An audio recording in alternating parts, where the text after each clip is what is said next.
Well, on December the 14th, I got up business as usual, running late because that's what I do. I don't use an alarm clock. I just know when to wake up. And that morning, I didn't wake up when I should have, but when I got up, it was about 7 o'clock, so I was running business as usual. But by 8:15, I was all ready for morning service at Second Baptist, so I left. And I got to the church maybe 8:20, 8:25. And at 9:15, my daughter sent an usher down front to get me, and she said, "Don't be alarmed, but there's a fire at your house."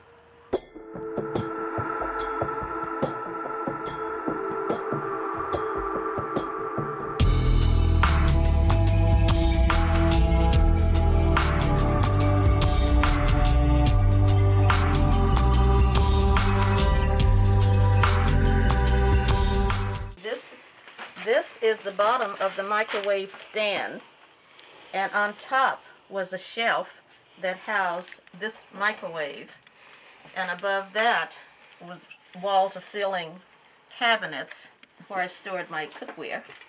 The cabinets went straight across.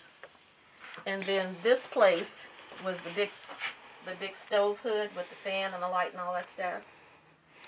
And here's the stove, the hood's laying in the backyard. All my cabinets had just been refinished. And what's left back there, the pantry. The beautiful pantry. And of course the cable box burned completely, and the TV cracked, and the control units melted.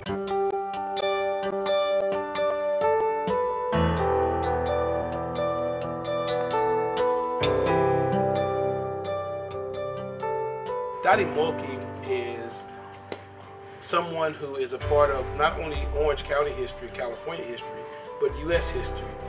The landmark decision by the U.S. Supreme Court for fair housing was inspired by her actions some 40 years ago, 45 years ago. I remember that I wanted an upstairs apartment because I have this phobia about somebody living on top of me. Proposition 14 overthrew the Rumford Fair Housing Act, restoring the rights of landowners to discriminate against minorities in the sale and rental of housing, and things got even worse.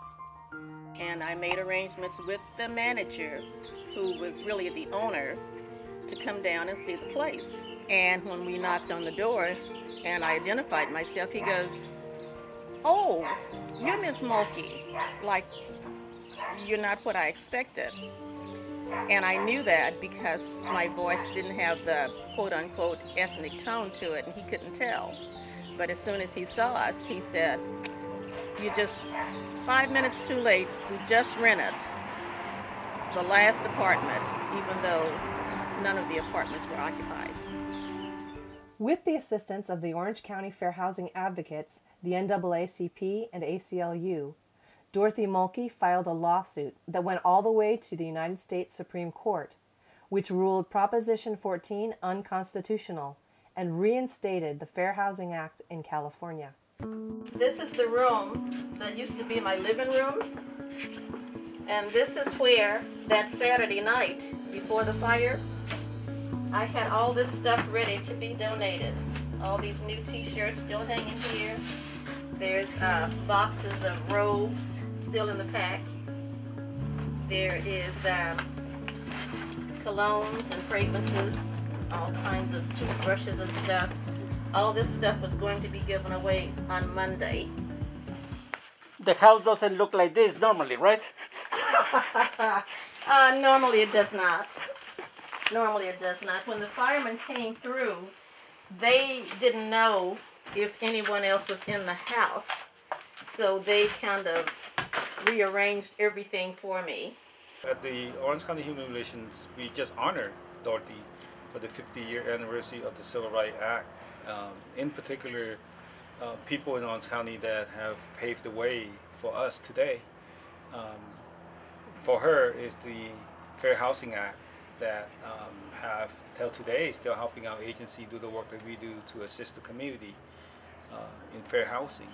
Sus acciones nos tocan a todos. El que uno pueda ahorita ir a cualquier apartamento y decir, quiero rentar aquí, quiero vivir aquí, y alguien no tenga el derecho a decirnos no, porque tú eres mexicano, porque tú eres negro, porque tú eres asiático, en parte se debe al sacrificio que ella hizo.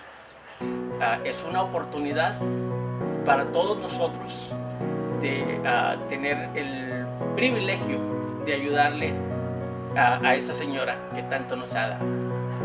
I also think that it's also an opportunity for us to show appreciation for the sacrifice of the generations before us and those who still have the ability to live an independent life after retirement.